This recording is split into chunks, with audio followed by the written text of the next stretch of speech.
وانا ماشي في المزرعة عندي الصحراء لقيت الاثر ده كده. ده اثر ايه؟ مش عارف، بس انا ظني ان هو ممكن يكون طائر، بس هو طائر بيمشي كتير. انا بقول كده على اساس ان يعني ايه شكل الرجل دي. عمال بحاول اتتبعه كده، شايفه رايح ناحية البركة.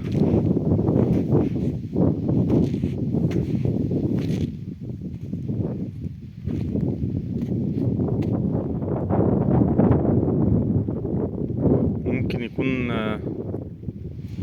طائر لسه مستمر فعلا، راح يشرب مثلا. والله فعلا ممكن يكون كان طاير، لان هنا واصل لغاية يعني الاثر هنا منقطع. اعتقد ان في برضو كده اهو قدام. ممكن يكون ده طاير مثلا وفضل يجري يجري كده لغايه ما راح البركه شرب وكده. انا هوايتي بقى اقعد اتتبع الاثار دي في الصحراء هنا.